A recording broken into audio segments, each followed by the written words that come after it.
여러분 안녕하세요. 시궁창 감별의 정점에 올라선 자 핫설입니다.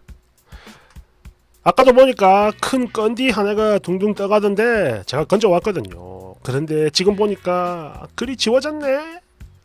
늦었다고. 제목: 애 지우라고 보냈더니 지 멋대로 출산한 이 여자, 양육비 안 주는 방법 좀 알려주세요. 원제 혼전 임신, 결혼 3주 만에 이혼.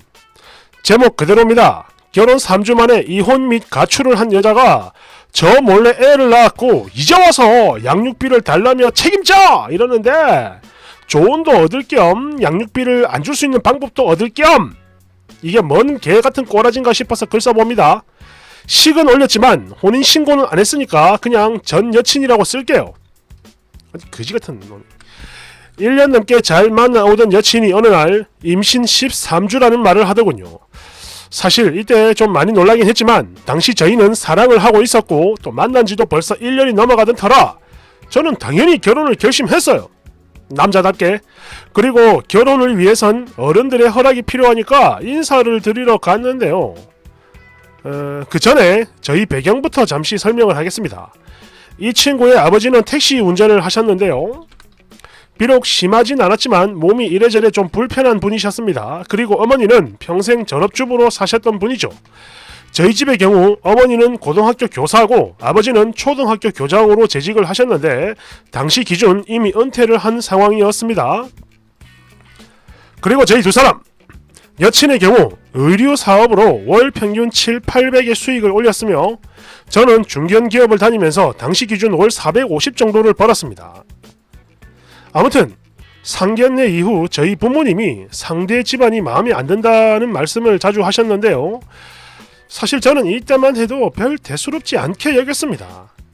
그런데 말입니다. 저희 엄마도 엄마지만 아버지가 자꾸 태클을 거시더라고요.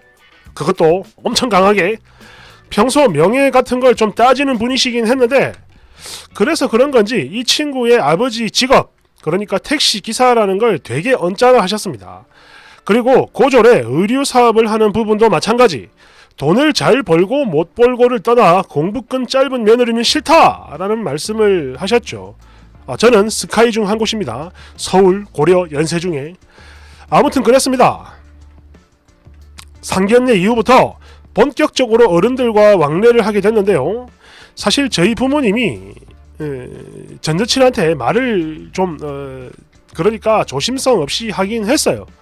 또 그러다 보니 이 친구도 그랬습니다. 저희 부모님만 만났다 하면 나중에 울더라고요. 처음엔 저도 몰랐죠. 그런데 화장실에서 울고 나온 건지 뭔지 화장이 막 번져 있는 경우가 종종 생기곤 했었는데 저도 바보가 아니니까 결국엔 눈치를 챈 겁니다. 그런데 저도 이땐 마음이 너무 아프고 막 미안하고 부끄럽고 그러니까 막 어찌할 바를 몰라가지고 그냥 저냥 달래주기만 했었는데요. 얘가 저희 부모님을 4번인가 5번 정도 만난 이후에는 아예 막 대놓고 파혼 얘기까지 꺼내는 겁니다. 내가 아무래도 잘못된 선택을 하는 것 같아. 후회가 된다. 시간을 되돌리고 싶어. 이 결혼은 아닌 것 같아. 오빠 부모님이 너무 싫어. 이제는 오빠도 싫어진다. 등등등. 정말 끊임없이 부정적인 말들을 쏟아내는데 그런데 이런 상황에서 제가 뭘 어쩌겠습니까? 뱃속에 애도 있는데.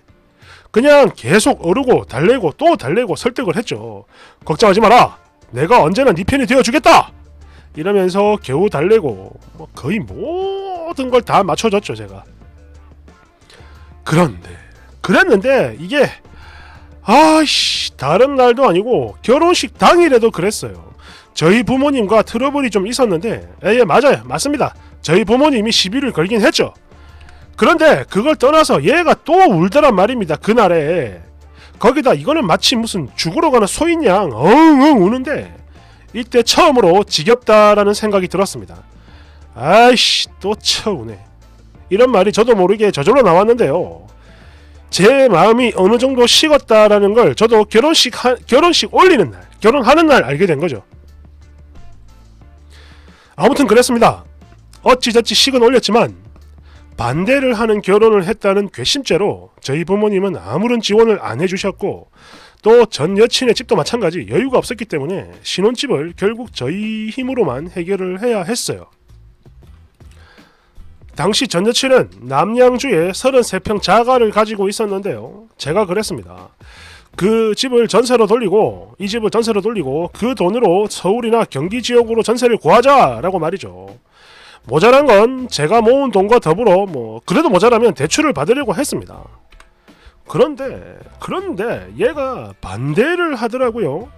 그러면서 자꾸만 하는 소리가 제 돈 7,500 플러스 대출 그리고 지 돈 5천만 원 이렇게 하자라며 고집을 부리는 거예요. 농담이 아니고 진짜 단 한 치의 양보도 안 하는데 인간이 진짜 이기적이다라는 생각밖에 안 들고 이때 정말 온갖 정이란 정은 다 떨어졌습니다. 뭔가 싶더라고.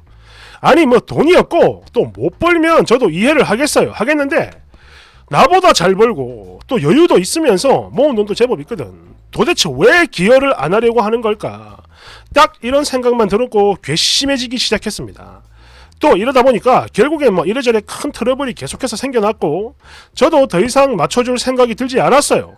져주고 싶지 않았습니다. 그런데 그것도 모자라 얘가 이제는 아무 상관도 없는 저희 부모님에 대해서 계속 불만을 토해내고 원망을 하고 그런 모습을 보면서 결국엔 저도 지쳐버렸고 모든 정이 다 떨어져 버렸죠. 그랬는데 얘가 하루는 아침부터 몇 가지 짐을 싸더니 하루 이틀 바다를 좀 보러 간다며 나가더군요. 그래서 저는 그냥 아무 말 안 했습니다. 그 이틀 동안 저는 전혀 궁금해하지도 어딜 갔는지 뭘 하는지 아예 물어보지도 않았죠. 나도 머리가 이렇게 복잡한데 지도 그렇겠지 싶어가지고 혼자만의 시간을 가지라는 일종의 배려였어요. 배려.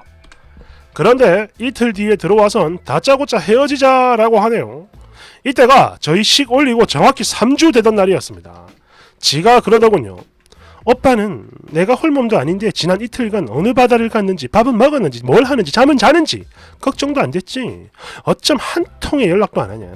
나는 더 이상 오빠를 신뢰할 수가 없어. 우리 헤어지자. 이러는데 순간 어이가 없어 그런지 저절로 썩은 웃음이 나왔습니다. 아니 내가 무슨 어린 애랑 결혼했나? 이런 생각도 들었고 말이죠. 아무튼 버릇을 좀 고쳐줘야겠다 싶어 그래 알았다 헤어지자 라고 말을 했어요. 그렇게 우린 진짜로 헤어지게 됐는데 사실 이때만 해도 저는 진짜로 헤어지는 거란 생각을 안 했습니다. 그런데 그렇게 돼버렸더라고. 얘가 저한테 마지막으로 했던 말이 이거예요. 그래도 아직 혼인신고 안 했으니까 양쪽 부모님들끼리 싸울 일 없게 각자가 잘 얘기하고 아기는 내가 혼자 낳아 키울 테니까 나중에 양육비나 잘 챙겨라. 대충 이러고 난 후 헤어졌는데요. 저는 저희 부모님한테 그냥 싸웠다라고만 말씀을 드렸습니다.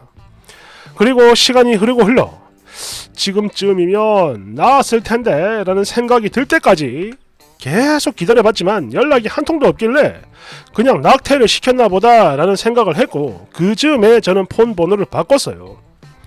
그리고 제 친구에게 여자 한 명을 소개받아 지금까지 잘 사귀고 있는데 이번에 연락이 왔네요. 저는 진짜 몰랐습니다. 진짜로 애를 낳았을 거라고는 상상도 못했어요. 아니 상식적으로 생각을 해봐도 그렇지 않습니까?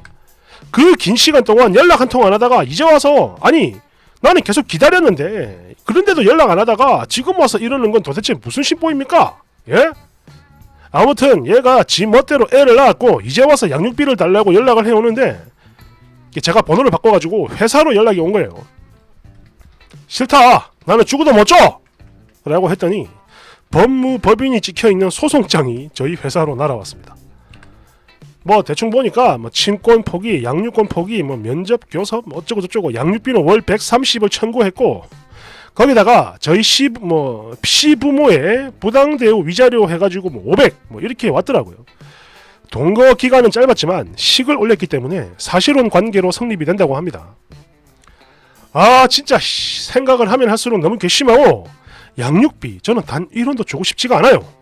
출산을 나랑 아무 상의도 없이 지 독단적으로 해놓고는 이제 와서 이러는 게 너무 화가 나고 이거는 전 장인 장모도 마찬가지입니다.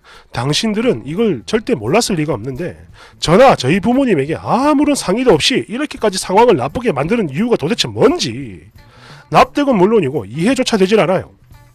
아무리 팔이 안으로 굽어도 말이죠. 물론 그 중에선 전 여친이 제일 이해가 안 됩니다.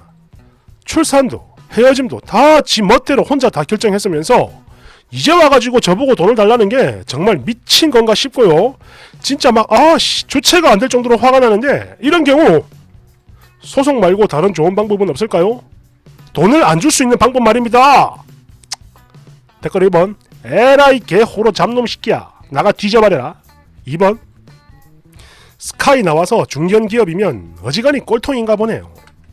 그리고 너그 애비 말이야, 지 손주를 품은 며느리 무시하는 꼬라지 보니까 뭐 명예? 교육자? 아이고, 이거는 뭐 개념이라곤 단 1도 없는 개 쌍놈의 집안이구만. 그리고 새끼야, 너는 새끼가 네 새끼가 뱃속에 있는데 다른 여자가 눈에 들어오디? 이 또라이인가 뭐야 이거? 소름 끼쳐, 거지 같은 놈. 퇴. 3번, 긴 내용 다 떠나서 네 애잖아. 당연히 양육비는 줘야지. 뭔 소리 하는 거야. 그리고 뭔 출산을 독단으로 했다고 지랄이야. 그럼 독단으로 불법 낙태를 했어야 하는 거냐 임마? 4번, 너 설마 현 여친한테 이혼남인 거 얘기도 안 하고 청각 행세하면서 만나고 있는 건 아니겠지? 만약 그런 거라면 또 한 번의 소송이 올 거야. 5번, 아니 이 새끼는 뭔 개소리를 하는 거야? 도대체 네 전처에 어디가 독단적인데? 분명 나을 거라 했고 양육비도 보내라고 했는데 지가 지 알대로 생각을 하고 독단이란 말을 쓰네. 그리고 새끼야, 전 여친은 뭔 전 여친이야. 전처라고 해라. 전처. 이혼남 새끼야, 너 여친도 속였지? 와, 진짜 뭐 이런 쓰레기가 다 있어.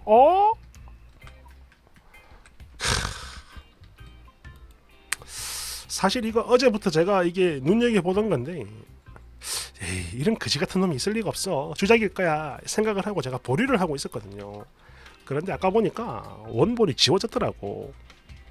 그래서 진짜구나